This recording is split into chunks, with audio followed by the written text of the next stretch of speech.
Assalomu alaykum hurmatli Korzinka mehmonlari. O'zbekistondagi eng yirik ko'k meva yetishtiruvchi Qibraydagi hamkorimizning plantatsiyasiga xush kelibsiz. Ishonch, ulkan ko'lam va texnologiya barchasi ushbu 38 gektar maydonda birlashgan. Bu yerda ulkamizning quyosh nurlari ostida Iskorzinki ko'k mevasi dunyoga keladi.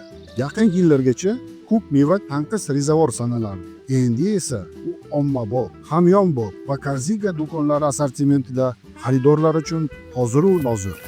Eng sara ko'chatlarimiz Gollandiyadan olib keltirilgan. Ularni aynan bizning iqlimimizga moslab maxsus yetishtirishgan.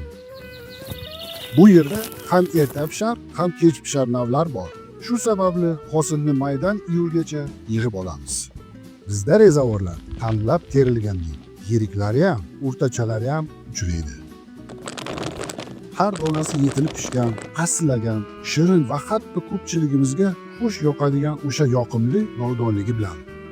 Fermerlar bu rezavorni bir varaqayaga 3 donasini tachish kerak deyishadi. Shunday qilsa, mevaning to'liq ta'mini his qilarkansiz.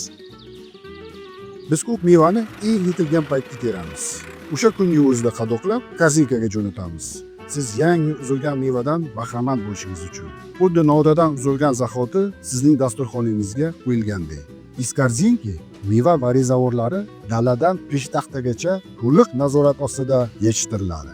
Ko'k meva asl, mahalliy, yetilib pishgan Korzinkada